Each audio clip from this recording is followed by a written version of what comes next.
अच्छा, आज मैं बात करूंगा कि सबसे ज़्यादा प्रॉफिट किन गाड़ियों में है। क्योंकि हर कोई मुझसे पूछता है कि यार किस गाड़ी से स्टार्ट करें हम। तो देखें, हर किसी की अपनी अपनी अंडरस्टैंडिंग है। कोई जापानीज़ गाड़ियों का काम करना चाहता है, कोई अमेरिकन एक्सीडेंट गाड़ियों में जाना चाहता है, कोई जीसीसी में जाना चाहता है। तो मेरा अपना जो एक्सपीरियंस रहा है ना, तो अगर आप मार्जिन्स की बात करें प्रॉफिट के, तो वो सबसे ज़्यादा जो है वो जर्मन कार्स में है।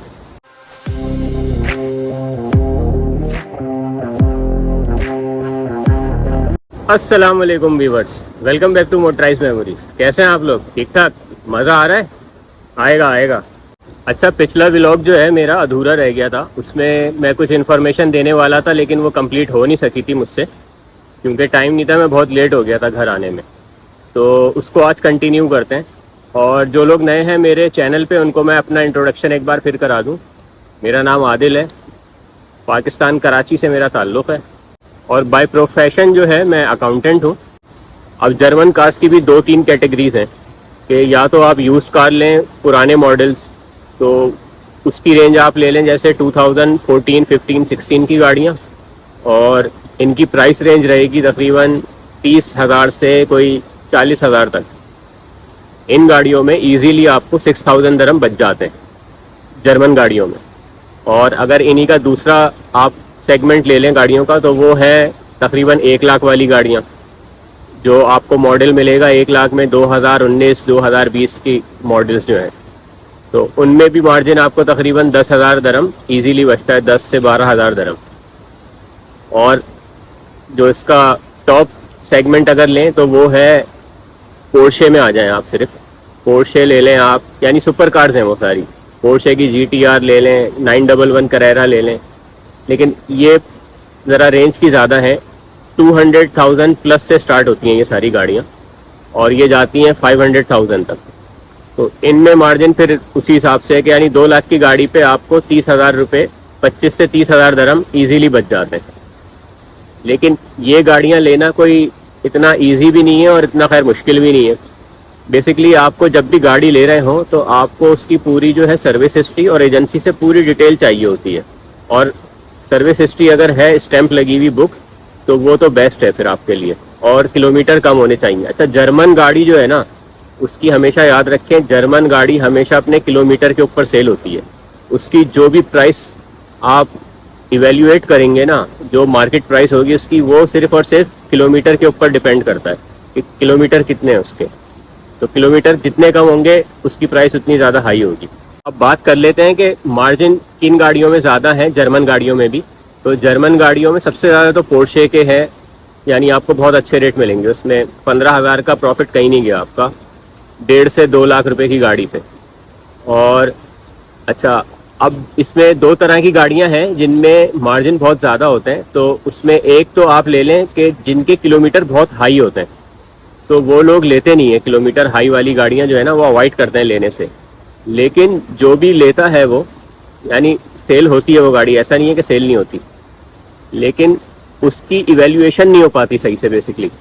यानी जो भी बायर होगा, वो ले रहा होगा ना उसको, तो वो उसकी मार्केट प्राइस को इवैल्यूएट नहीं कर पाता कि इतने ज़्यादा माइलेज की गाड़ी है। लेट्स से कि 200,000 किलोमीटर चली हुई गाड़ी है, केमैन ले लें आप, कियान ले लें, तो ये ज़्यादा अगर चली हुई है ना, तो अगर आपको अच्छे प्राइस पे मिल गई तो ये सेल भी बहुत अच्छे प्राइस पे होती हैं गाड़ियाँ। हाँ, मैं ये ज़रूर कहूँगा कि इसका जो बायर है वो इतनी इजीली नहीं मिलता। यानी आप समझें, महीने में 3 लोग आएंगे, लेकिन उन तीनों में से कोई एक ले जाएगा वो गाड़ी आपके पास, क्योंकि हर एरा गैरा चलता हुआ नहीं आता वो गाड़ी देखने। जिसको गाड़ी का पता है वही आएगा और वो लेके ही जाता है गाड़ी। तो किलोमीटर के हिसाब से ये होता है। और जब आप बाय कर रहे हो किलोमीटर ज़्यादा वाली गाड़ी, तो उसमें ये चीज़ का ध्यान रखना है आपने कि उसके प्राइस जो, यानी डीलर प्राइस है ना, लेट से मैं आपको एक मिसाल दूं कि 1 लाख की गाड़ी है, तो डीलर प्राइस उसका होगा हमेशा 85,000 तक। तो 85 से भी आपने कोशिश करना है कि कुशन रखें, थोड़ा उसमें मार्जिन होना चाहिए प्राइस में। 80 की कोशिश करें, 80 मिले, क्योंकि जर्मन गाड़ियों में जब काम आता है ना कोई, तो वो काम फिर काफ़ी महंगा आता है। यानी छोटे से छोटा काम भी 3-4 हज़ार दरम का आता है उसमें। तो पहले तो कोशिश करेंगे पूरी गाड़ी चेक करा के लें अच्छे से, एजेंसी पे जाके उसका कॉम्प्रिहेंसिव पासिंग करवा लें, उसमें सब चीज़ें पता चल जाएंगी। उस हिसाब से आप उसको कॉस्ट दें कि मैं इतने प्राइस पे गाड़ी लूँगा आपसे। तो लेकिन जब गाड़ी आपने ले ली ना, तो उस पर मार्जिन जो है वो आपका बहुत अच्छा है और वो गाड़ी सेल हो जाती है। और दूसरा सेगमेंट पे अगर आप आ जाएं तो जर्मन गाड़ियों में ही कम चली हुई गाड़ी की बात कर लेते हैं, जिसके माइलेज कम हो, वो भी बहुत अच्छी सेल होती है अच्छे प्राइस पे। उसकी क्या वजह है? उसकी भी यही वजह है कि उसकी जो है मार्केट इवैल्यूएशन बायर नहीं कर पाता कि मैं इसके क्या प्राइस दूँ, क्योंकि एक एवरेज जो किलोमीटर की गाड़ी होगी ना, उसके प्राइस आप कोई भी वेबसाइट उठा के देख लें डूबिजल पे, तो एक जैसे ही मिल रहे होंगे आपको कि 5-6 हज़ार दरम का डिफरेंस आ रहा होगा। लेकिन जर्मन गाड़ियों में जब माइलेज बहुत ज़्यादा हो या माइलेज बहुत ज़्यादा कम हो, तो उसकी प्राइस इवेल्युएट करना बहुत मुश्किल होता है बायर के लिए। तो वो आप अपनी मनमानी कीमत पे गाड़ी सेल कर सकते हैं। और मैं एक बार फिर रिपीट कर रहा हूँ यही कि जर्मन गाड़ियों का जो बायर है ना, वो सिलेक्टेड होता है बहुत। जो लेने आ रहा है उसको पता है कि मैं क्या लेने जा रहा हूँ। उसके बैठने का अंदाज जो होगा ना गाड़ी में, गाड़ी खोलने का अंदाज, वो आपको बता देगा कि यार ये जेन्युइन बायर है, ऐसी चलता फिरता नहीं है कोई। और वो दूसरा तीसरा बायर गाड़ी ले जाता है आपकी। अच्छा, अभी कुछ लोगों के जहन में ये भी ख्याल आ रहा होगा मेरी वीडियो सुनते सुनते ही कि यार हाई माइलेज की गाड़ी लेते हैं, और है कुछ जो अपनी डेढ़ होशियारियाँ दिखाते हैं ना लोग, वो मीटर रिवर्स करते हैं। तो उन लोगों को बता दूं मैं कि 2017 से ऊपर की जितनी भी गाड़ियां हैं ना, यानी डिपेंड करता है कौन सा ब्रांड है। जैसे वॉक्सवैगन में ले लें तो 2017-18 से ऊपर की गाड़ियां जो हैं, BMW में ले लें 2018 से ऊपर की, यानी जो जो नए शेप है ना इनके 2000 के एंड के लास्ट शेप जो आए हैं गाड़ियों के, जो हर शेप 5-5 साल बाद चेंज होता है, तो 17, 18, 19 से जो जो शेप्स आए हैं इनमें, मर्सिडीज हो गई, BMW हो गई, ऑडी हो गई, इनके मीटर रिवर्स नहीं होते। सही है, तो ज़रा ध्यान से लेना भाई। अगर कोई ये सोच के ले रहे हो आप कि मैं मीटर रिवर्स करके बेच दूंगा, तो ऐसा कोई सीन नहीं है, इनके मीटर रिवर्स नहीं होते। और जर्मन गाड़ी लेते हुए इस बात का ध्यान रखें कि अगर आपको 5 साल पुरानी गाड़ी मिल रही है तो उसमें मार्जिन आपका बहुत अच्छा होगा। और कुछ गाड़ियाँ आपको ऐसी भी मिल जाती हैं जो बैंक फाइनेंसिंग हुई भी होती हैं, और लोग बैंक फाइनेंसिंग ख़त्म करा के गाड़ी सेल कर रहे होते हैं, तो वो काफ़ी कम प्राइस में मिल जाती हैं गाड़ियाँ। ये आपको बैंक से भी मिल जाती हैं, और डायरेक्ट जो है आपका जो सेलर है वो भी आपको, उसको भी आप डायरेक्ट अप्रोच कर सकते हैं। वो सेल कर रहे होते हैं ऐड लगा के कि बैंक फाइनेंस है और हमसे इंस्टॉलमेंट अफोर्ड नहीं हो पा रही, तो हम गाड़ी सेल कर रहे हैं। तो वो गाड़ी बहुत अच्छे प्राइस में मिलती है। मैंने ली हैं ऐसी कुछ गाड़ियाँ, तो उसमें यानी आप जो मैंने मार्जिन बताया उससे थोड़ा ज़्यादा एक्सपेक्ट कर सकते हैं। तो जर्मन गाड़ियों में कौन कौन सी गाड़ियों में आपको काम करना है वो मैं बता दूं। सबसे अगर बहुत ज़्यादा आपका बजट है अच्छा और पैसे अच्छे कमाने, चिक चिक नहीं चाहिए, कस्टमर ऐसा चाहिए कि 2 से 3 कस्टमर आए और गाड़ी ले जाए, तो पोर्शे में काम करें आप। पोर्शे बेस्ट है। लेकिन पोर्शे स्टार्ट होती है, यानी सबसे सस्ती गाड़ी जो उसकी स्टार्ट होगी वो समझ लें आप 1.25 लाख 1.5 लाख से स्टार्ट होती है, और ऊपर तक तो फिर ये 500,000 तक जाती है। तो एटलीस्ट 1.5 लाख रुपए वाली गाड़ी उठाएं, वो आपको तकरीबन 20,000-15,000 रुपये ईजीली दे के जाती है।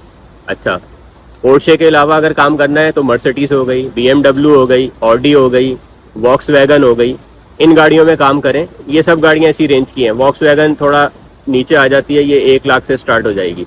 BMW फिर वही है 1.5 लाख 2 लाख वाली गाड़ी। मर्सिडीज़ भी ऐसी ही है। और किस किस क्लास में काम करना है, हाँ चलें ये भी बता देता हूँ। मर्सिडीज़ की अगर आपको कम रेंज की गाड़ियों में काम करना है तो C क्लास पे काम करें, C200, C300, CLS पे काम कर लें पुराने मॉडल्स पे उसके, और उस पर GLE पे काम कर लें। GLE के अच्छे रेट मिल जाते हैं, वो फैमिली कार है, 7 सीटर है, तो वो लोकल्स बहुत यूज़ करते हैं यहाँ पे। तो लोकल्स जब सेल करते हैं तो वो प्राइस नहीं देखते कि किस प्राइस पे सेल करनी है, तो वो बहुत अच्छे रेट पे मिलती है। अच्छा, ऑडी में देख लें, ऑडी में जो फास्ट मूविंग है वो Q5 है, Q3 है, और A4 ले लें आप, छोटी फैमिली वाले यूज़ करते हैं A4, तो वो ज़्यादातर यूरोपियन लोग यूज़ करते हैं ऑडी।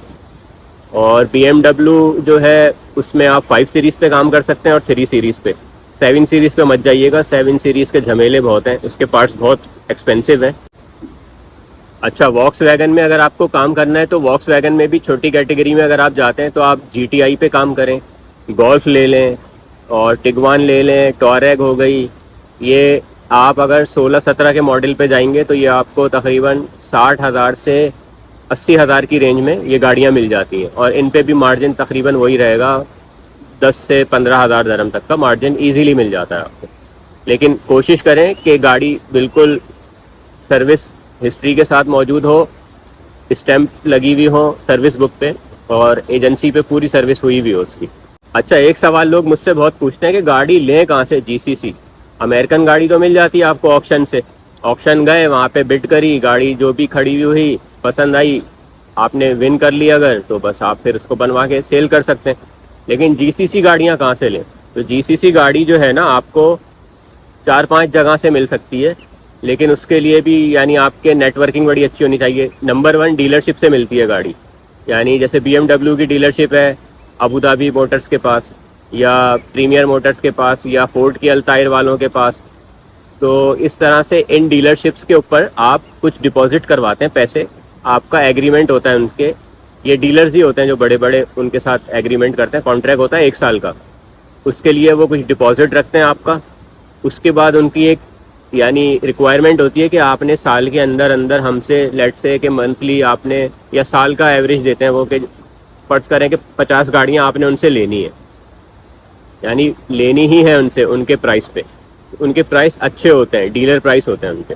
लेकिन कभी कभी ऐसा होता है कि आपके पास फंड नहीं होते, आप नहीं ले पाते, तो फिर वही होता है कि इन्वेस्टर ढूंढ रहे होते हैं डीलर्स जो है ना, वो इन्वेस्टर ढूंढते हैं कि यार कहीं से बंदा पकड़ो, पैसे आए। तो फिर हमने, क्योंकि अगर आपने उस लिमिट की गाड़ियाँ नहीं उठाई, जैसे मिसाल दे रहा हूँ कि 50 गाड़ियाँ आपको साल की लेनी है, अगर 50 गाड़ियाँ आप उस डीलरशिप से नहीं ले पाए तो आपकी मेंबरशिप कैंसिल हो जाती है उस डीलरशिप से। तो डीलर्स जो है इस तरह उनसे, और कभी कभी बहुत अच्छे रेट में मिलती हैं, तो डीलर एक साथ भी 20-20 गाड़ियाँ उठाते हैं डीलरशिप से, तो यानी ज़्यादा होता है इनका। मैं तो ऐसी मिसाल दी आपको कि 50 गाड़ियाँ साल की, 50 नहीं होती, ज़्यादा होती हैं। तो वो आपके सिक्योरिटी डिपॉजिट पे डिपेंड करता है कि कितना सिक्योरिटी डिपॉजिट दिया हुआ है, उस हिसाब से आपको बिड करनी होती है, यानी गाड़ी लेनी होती है आपको। बिडिंग नहीं होती वो, या आप इस तरह से कह लें कि क्लोज बिड होती है वो, ओपन बिड नहीं होती। एनवेलप में आपको प्राइस लिख के देने होते हैं और आपको गाड़ी लेनी होती है, लेकिन आपको विन करनी ही होती हैं, कुछ गाड़ियाँ लेनी होती हैं आपको। दूसरा, आप इंश्योरेंस कंपनियों से कांटेक्ट में रहें, तो इंश्योरेंस कंपनियां गाड़ियां निकालती हैं, वहां से मिल जाती है। रेंटा कार पे जाएं, रेंटा कार वाले अपनी गाड़ियां सेल करते हैं, तो वो भी कुछ ऑक्शन टाइप का ही होता है, उनकी भी बल्क में निकलती हैं गाड़ियां।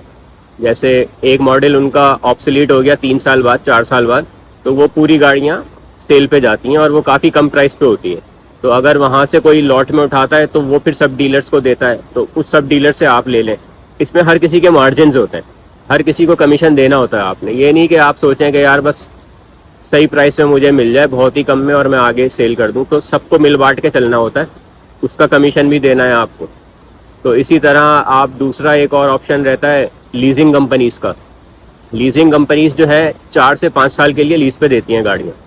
तो अगर उनकी गाड़ी 4 साल पुरानी हो जाती है तो वो गाड़ी भी फिर वो देते हैं, डीलर्स को दे देते हैं, या फिर वो उसके बाद जो है ऑक्शन में जाती हैं, एमिरेट्स ऑक्शन में, तो वहाँ से आपको फिर मिलती हैं वो गाड़ियाँ। अच्छा, ऑनलाइन पोर्टल कौन कौन से हैं ऑक्शन के, वो मैं बता दूं आपको। एक तो है एमिरेट्स ऑक्शन, उस पर जीसीसी गाड़ियाँ मिलती हैं आपको सिर्फ। बाकी दूसरा एक वतनिया करके है, वो भी जीसीसी गाड़ियों का है। और एक फिर जो है उस पर selanycar.com, जो ये एक डीलर है, तो मेरे ख्याल में यूएई का सबसे बड़ा काम यही कर रहा है selanycar.com वाला। तो वो उसका भी ऑनलाइन पोर्टल है, उस पर आप मेंबरशिप ले लें, फ्री ऑफ कॉस्ट है, वो डीलर बन जाते हैं उस पर आप। तो उस पर 30 मिनट के लिए, 30 सेकंड के लिए गाड़ी आती है। तो आपको एक डेडिकेटेड जो है उनका सेल्स सुपरवाइज़र होता है, जो आपको असाइन कर दिया जाता है। तो वो आपको कॉल कर करके बताएगा कि यार ये गाड़ी आई है, तो आप देख लें, ऐप खोलें अपनी और उस पर चेक करें। तो वो ऑनलाइन आप चेक कर सकते हैं, और 30 सेकंड के लिए गाड़ी आती है। अगर आपने बिड करी, उस पर पूरी डिटेल होती है उसमें कि गाड़ी के पार्ट्स कौन कौन से डैमेज हैं, कितना रीपेंट है, क्या क्या उसमें फॉल्ट्स हैं, सब चीज़ें बता के तो वो आपको 30 सेकंड के अंदर अंदर बिड करनी होती है वो। तो वो जिसकी भी फिर किस्मत में हो उसको मिल जाती है। लेकिन वो नॉर्मली होता ऐसा है कि अगर आपकी बिड हाईएस्ट भी थी और बिड क्लोज हो गई, लेकिन वही बात कि अगर वो सेलर को उस प्राइस पे नहीं सेल करनी, तो वो नहीं सेल होगी, आपको नहीं मिलेगी और दोबारा बिड में आएगी। तो इस तरह से होता है उसका प्रोसेस। तो भाई मेरी रिकमेंडेशन आप लोगों को यही थी कि अच्छा काम करें, बड़ी गाड़ी में काम करें, यानी कम से कम 50-60 हज़ार दरम्स की गाड़ी से तो स्टार्ट करें, तो आपको पैसे भी अच्छे बचेंगे, टेंशन भी ज़्यादा नहीं है, सर्विस हिस्ट्री, एजेंसी मेंटेन गाड़ी मिलेगी, और अच्छा काम करें, अच्छा खाएं, अच्छा कमाएं, दर्द सर नहीं होगा उसमें। क्योंकि एक सेगमेंट बिल्कुल नीचे वाला होता है, लोग उसमें भी काम कर रहे होते हैं, ये 10-15 हज़ार रुपये वाली गाड़ी, तो उसमें पता है कितने बचते हैं पैसे? 600 दरम, 800 दरम, ये बचता है उसमें। और दर्द सर इतना कि आप सर पीट लें अपना कि यार किस किस को गाड़ी दिखानी पड़ रही है। यानी हर 2 घंटे में एक बंदा आ रहा होता है गाड़ी देखने, और वो उसमें 10 नुक्स निकाल के आपको बताता है कि यार इसमें ये मसला है, इसमें ये मसला है। तो यार इतनी पुरानी गाड़ी, इतनी सस्ती गाड़ी में तो मसले होंगे ही। तो मैंने खैर आज तक उस गाड़ियों के सेगमेंट में काम नहीं किया कभी। तो यानी कम से कम भी मैंने जो काम किया वो 40 हज़ार दरम वाली गाड़ी में काम किया, जो 40 हज़ार की सेल होती है। यानी आपने 30-35 की ली तो वो 40 में आपने बेच दी। वरना शुरू में इनिशियली मैंने जर्मन गाड़ियों में काम किया है, तो मुझे तो वही सूट करता है। तो बाकी आप अपना अपना देख लें भाई। ठीक है भाई, तो ये था आज का व्लॉग, और इंशाल्लाह नए व्लॉग में फर्दर कोई नई इन्फॉर्मेशन के साथ आपसे मिलते हैं। अगर आपकी कोई क्वेरी है तो मुझे बता दें, और बाकी जो लोग मुझसे मिलना चाहते हैं तो उनसे यार मैं यही कहूँगा कि भाई फ़ोन पे बात कर लें, आप मिल के आप खुद भी, मैं शारजा में रहता हूँ, अक्सर लोग दुबई से मिलने आते हैं, तो कोई फ़ायदा नहीं इतनी दूर से मिलने आने का। जो जो पूछना है आप फ़ोन करके पूछ लें मुझसे, या मेरी वीडियो पे कमेंट कर दिया करें, मैं उस पर बता दूंगा। ठीक है, चलें एंड करते हैं व्लॉग को, और प्लीज़ चैनल को सब्सक्राइब करें, आगे शेयर किया करें लोगों से। बहुत सारे लोग वीडियो देखते हैं लेकिन सब्सक्राइब नहीं करते। तो चलें गाइस, फिर अपना ख्याल रखें, मिलते हैं एक नए व्लॉग में नई इन्फॉर्मेशन के साथ। टेक केयर, अल्लाह हाफिज़।